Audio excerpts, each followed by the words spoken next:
doesn't happen that way, as we talked about. So, it's true. Okay, sometimes the title does bring power, only in cases where if the title was to go away, the power also goes away. So, for example, a manager. They have power because their title is a manager. If they were no longer a manager, they no longer have the power. So leadership is really where you're able to have power without the title. And it doesn't depend on any external condition. It's always within you. You don't need a title to do your best. You don't need a title to inspire or influence people. You don't need a title to make a positive change during negative times, and you don't need a title to treat others with respect and appreciation and to be able to boost the culture on your team. You don't need a title to help people feel valuable about themselves. So further, let's go into this a little more, how rank doesn't equal identity. So you can lead without a title, lead without a rank, and you know what? That rank also doesn't define you.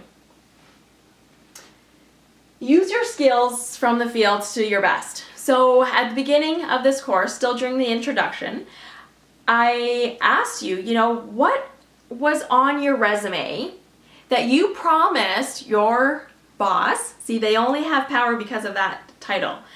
And what was it that you promised them you had? Were you a hard worker? Were you very attentive to detail? Were you punctual? Did you have a lot of passion for the position? You had a commitment to lifelong learning? Use those skills that you have and apply it to this. You have great potential that's not limited to just one job. So, for instance, I was a teacher and I'm using a lot of those same skills here to become successful in this part of my life. And that's how I was defining myself. I define myself as I am a teacher. So that was my defining myself by a profession. But I still am that, just not in a traditional sense. So I'm kind of an unconventional teacher. So whatever position you're in, you can still be that just on your own. So don't be the victim about that. I'm not the manager, so I can't improve things. I'm not smart enough. This is too challenging. Isn't that kind of a sob story? I don't have the time. I tried, but it didn't work. I didn't know how. That would be a very victim mindset. Those things you can control, and a leader will look for how they can improve themselves on those things when sometimes those excuses kind of start to creep up.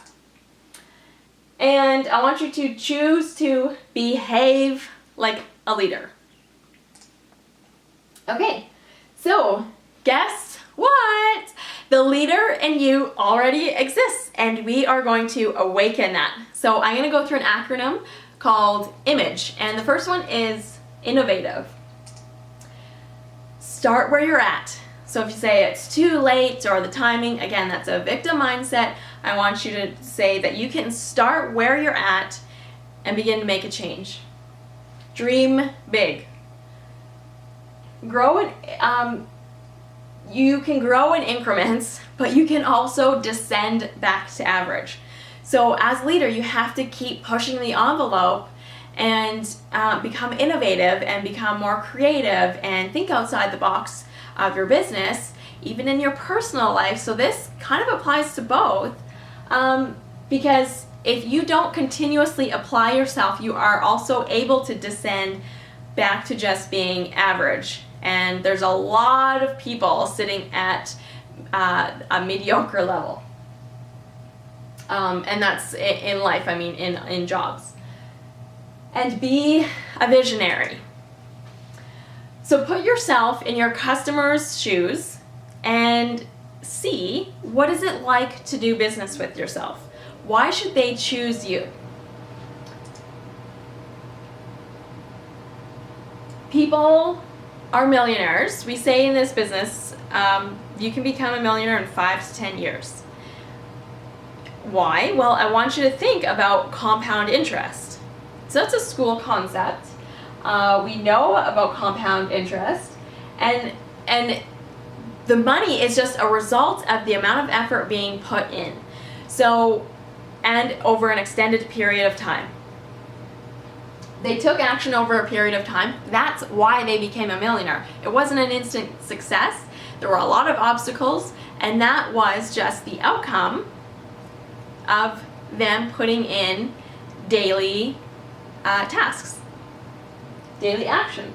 So they did a few smart moves daily. And I'll refer back to the to-do list, because when you can see the list of things that you're doing, where your time is going, that's how you can make sure that you're actually doing smart moves. Now, the higher you rise, the easier it is to stop pushing the envelope. So that's why you need to be innovative, and you need to keep pushing the envelope if you are going to be a true leader. All right, mastery is M of image. Leaders get the job done despite the naysayers. The naysayers don't define you, you define you. So go the extra mile. There's less competition. As I said, there's a lot of people sitting at a mediocre level. Go the extra mile, because there's fewer people up here, and you'll find the view's pretty good from the top. So I want you to think, to become a master leader, think, what would the person who is the best in the world at what you do be doing at this very moment? You probably don't have an image of them being lazy. Think of what action they would be doing. What is that person who's the best in the world of what I do doing right now?